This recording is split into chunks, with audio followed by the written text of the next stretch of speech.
glad you could join me. We're back for some more magic action. Just before I jump in, I just want to say to those who are asking, me and baby are doing well, we're happy and healthy. And what else was I going to say? Right, some people have been asking for videos of like the real physical cards, and I really do want to do more of those eventually. My only trouble is that the only thing that I have to actually record like video of real life stuff on right now is an iPad that my son uses a lot, and it's really clunky to use, and it doesn't hold a whole lot of space for video, and it will just cut me off if I hit the end of it. So I'm not sure. I want to record more of those videos eventually, but I don't want to do it on the iPad. So I haven't figured out a solution for that yet. I mean, like, I guess I'd have to buy a video camera, but I'd rather. I don't do a whole lot of these videos. Like, some people are like super dedicated to their channels, and this is something I just kind of do for fun. So I mean, I'll start thinking about it, looking into it, and see if maybe we can score a deal on something. But anyway, just so you know, I'm not ignoring the requests or anything like that. It's just like I just don't want to have to keep explaining this to everybody. But anyway. Oh, and the other thing that I noticed when I was recording last, I don't think it was bad in the last video, but I think maybe it updated, and for some reason whenever this game updates, it screws up the, what do you call it, the resolution of the screen. So when I first brought the game up today, Chandra was rather short and wide, so I think I fixed that now, and I hope it wasn't like that in the last video. I don't think it was. But anyway, let's move on with the campaign. So now, we finally finished the tutorial. So we're moving into the Innistrad chapter of the campaign. Ramaz gave me a pendant from a plane called Innistrad. The mark on it symbolizes some militant order there. If you can track down its owner, maybe they'll know something about Ramaz. Careful. And it disappeared, and I can't read the rest of it. Thank you. Very helpful. Sorry. Something storyline. I don't know how many people care about the storyline too much. Most of you have probably seen it already. Alright, so let's try Moorland zombies. Overcome this encounter. Encounters are a way to test how your deck performs against a specific strategy. You play your deck as normal, but your opponent plays the same cards in the same order every time. Recognizing the patterns in your opponent's play can help you beat the encounter. Okay. On Innistrad, you show the pendant to a villager in the gloomy province of Nephalia. She points you northwest to Thraben. Crossing the moors, you become lost in the mists. The smell of death hangs in the murk. So we've been playing with that green deck an awful lot for the tutorial, so let's change it up and try this red one that we unlocked, Firewave. I can't remember if I fixed that duck up here. Doesn't matter. Let's give it a shot. Alright. We got 4 mountains, Torch Fiend, the Staff of the Flame Magus. That's what I need to take out. And then Chandra's Outrage. It's not a bad opening hand, so let's keep that. And we'll play a mountain. And the zombies turn. They will play a swamp. Funny that. And they're gonna play a Diregraph Ghoul. Creature zombie, uncommon, and it enters the battlefield tapped. And it's a 2/2. So it's a 1 cost for 2/2. but it enters the battlefield tapped. So, at least this one still has arms and legs. Well, most of its legs. And slow. In slow? In slow, Ghoul-Caller of Nephalia.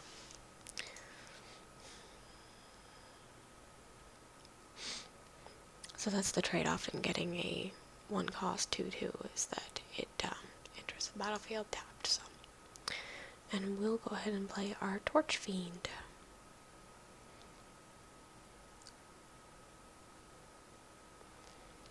And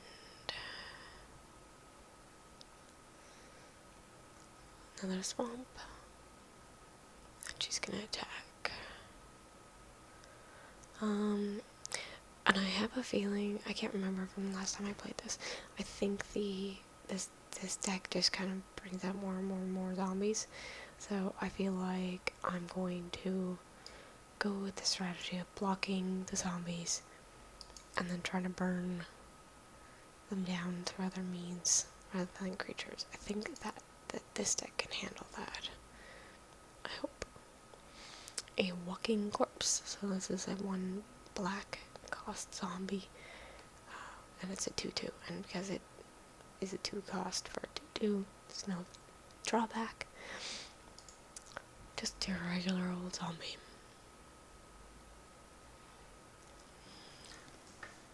Another mountain.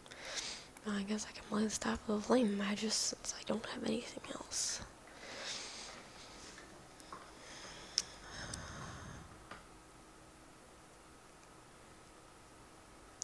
Another swamp. And they're gonna attack. Ouch. More mountains. So this is what's called being land flooded. But at least I can gain some life from this guy. So I'm gonna use Chandra's Outrage to get rid of this zombie. Gain a life. And it'll do 2 damage to the other guy. I'm kinda hoping now this game is gonna go try and keep on top of the zombie army, and use my red spells to burn things down. We got a Ghoul Razor, 1 black creature zombie. When Ghoul Razor enters the battlefield, return a zombie card at random from your graveyard to your hand. And he's a 2/2. Come bring your brothers. Tonight you feast on living flesh. Jadar, Ghoul-Caller of Nephalia. Ugh. I'm not a fan of zombies. In case I've never mentioned that in other videos, like, I'm not a zombie person. I don't like The Walking Dead. I don't play many games with zombies besides Minecraft. Like, I don't like zombies. Okay, this is too many mountains. We have too many mountains. I don't like this. So now we're kind of out of choices as far as spells go. At least I can gain a bit of life just from putting the mountain down, but that's not going to be enough to keep up against these zombies. They are quickly going to get out of hand if we don't have anything to cast against them. So.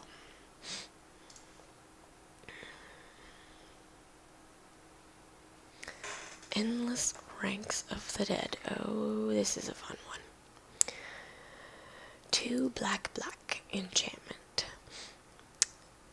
It's rare. At the beginning of your upkeep, put X 2 black zombie creature tokens onto the battlefield, where X is half the number of zombies you control, rounded down. Ouch. That's not so good. A Pilgrim's Eye. Lovely. A 1/1 flyer. That's a jump block, and it's gonna give me an extra mountain. I'm so excited. Can you tell?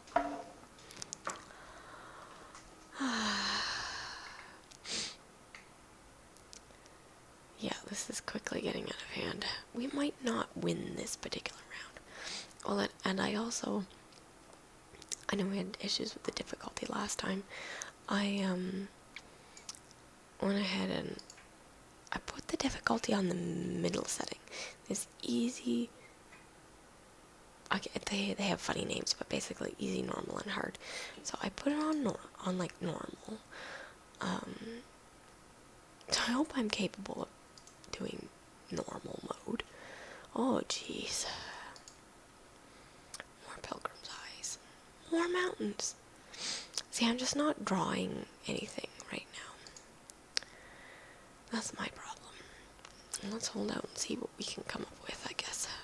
But if we keep drawing mountains and Pilgrim's Eyes. Pilgrim's Eyes is probably another card that can actually probably be cut from this deck. I don't think it really needs that many. Anyway, I'll just block another zombie because I want to mitigate some of this damage, and I'm not going to get to do anything else with this Pilgrim's Eye, really. Rotting Legion. 4 black zombie. Enters the battlefield tapped, and he's a 4/5. Zombies have 1 speed. Shamble. Lovely. Oh look, a searing spear. What does that do? Does 3 damage to target creature or player. I think I should remove a zombie. I want to hit them in the face, but that is not going to let me survive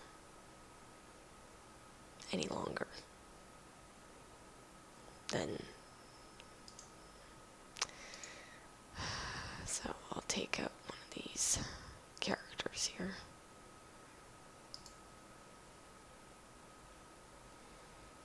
I don't think it really matters which one.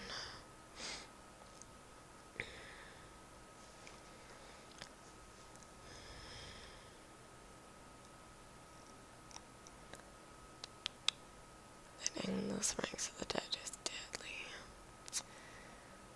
Yeah.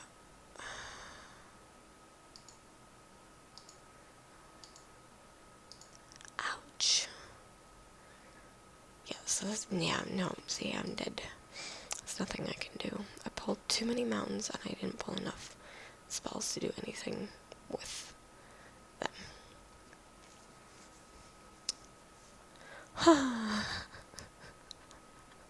That's too many zombies. Sorry, I'm speeding a little bit here. Unbreathing Horde. 2 and a black for a creature zombie. Rare. Enters the battlefield with a +1/+1 counter on it for each zombie you control and each zombie card in your graveyard. If it would be dealt damage, prevent that damage and remove a +1/+1 counter from it. Lots of 10/10 zombie, ladies and gentlemen. Yeah, I'm dead.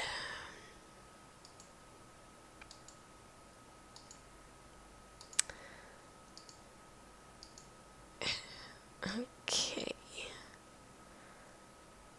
I'm gonna pop to the deck manager really quick. And we're gonna edit this fire wave. Oh no, I have 60 cards in the deck. See, I did pull out a Pilgrim's Eye.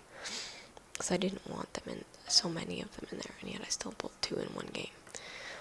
So, alright, well let's go back and try that again. Oh, and careful though, nothing's more dangerous than armed zealots. That was the sentence that we missed. Alright, Moorland zombies, we'll try that again. I'll try one more time with the red deck and see, like, if we have a better game. And then if that doesn't go well, we'll try the green one again.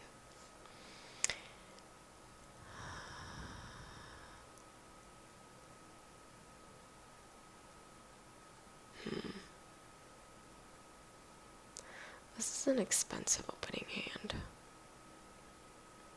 I'm gonna try it for a new hand.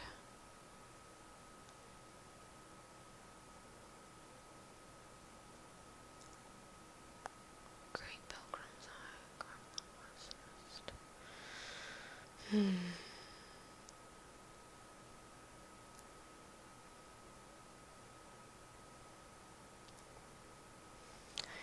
Okay.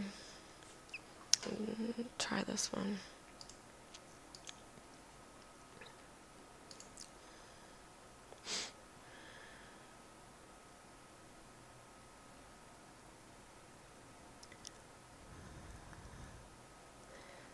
So we know how the deck plays now anyway. It's gonna try to do the same thing and get, you know,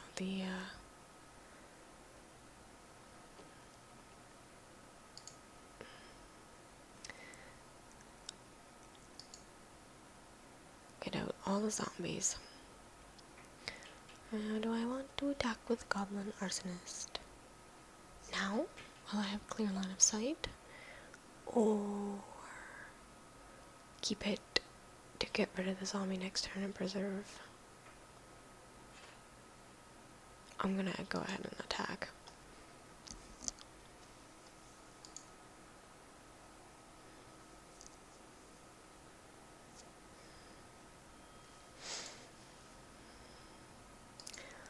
I'm gonna save that Disintegrate. I'm hoping that I can use it for a big old punch to the face at the end, maybe.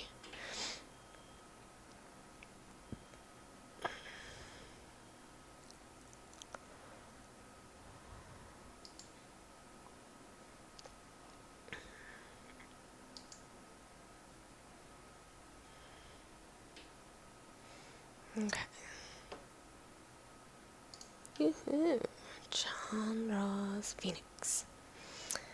Let's play that one. So this is our flyer. So I'm going to keep her to do damage and then try to play run interference with spells and other creatures to keep myself alive while hopefully the Phoenix takes out the zombies, because as far as I could tell, the zombie deck didn't have any tools to deal with a flyer like that. So they're gonna attack, and then what you can do with the Goblin Arsonist is, because when it dies it deals 1 damage to target creature or player, I'll use him to block one of these ghouly beasties. Actually, I'm gonna block the other one. No, that doesn't. I think it might matter a little bit, and I ran through a couple scenarios like in half a millisecond in my head there. Anyway, so he's gonna die, and he can do 1 more damage, and I'm gonna kill that zombie, like thusly. Okay. So now we've got the Torch Fiend and Pilgrim's Eye. So I'm going to put out the Torch Fiend because he can block and kill a zombie, which is important right now to try to keep on top of this horde. And I'll just keep swinging with the Phoenix. See, now, like, I'm drawing things other than just mountains. You see, and we're getting this back and forth rather than just I can do nothing and I'm getting eaten by zombies. So he's gonna go ahead and attack because he's a mindless zombie, and I'll block with the Torch Fiend.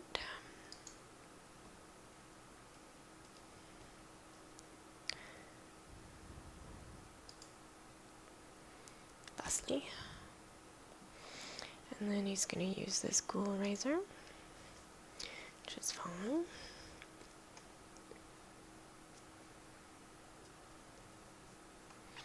And they're going to play the Diregraph Ghoul.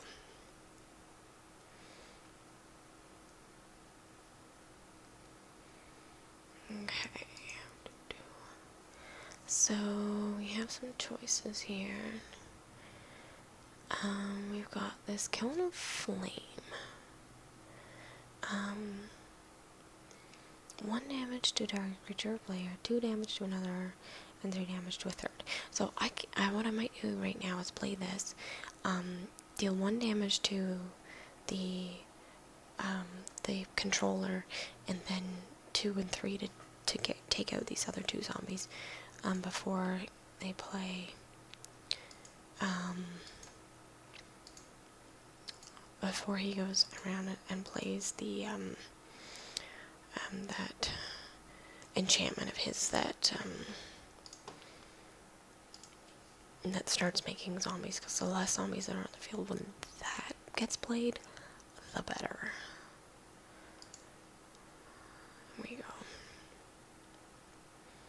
Yeah, so now we have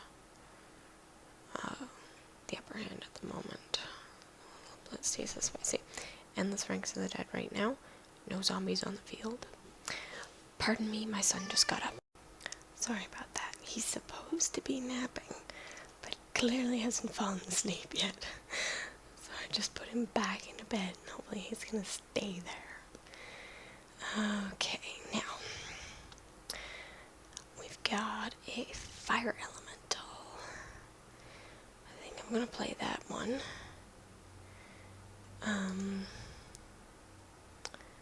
Because he's a nice big wall. And will be able to attack and kill zombies without dying himself. So that's always nice.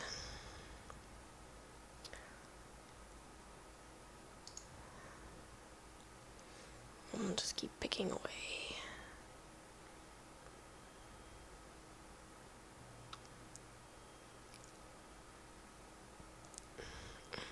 It didn't even cast anything. Okay, I'm gonna go ahead and attack with these guys. And then I think I can use Disintegrate to finish them off. 2 damage from her, 5 damage from him. If they are him and a her, I don't know. Yes, so we'll use Disintegrate. Oops.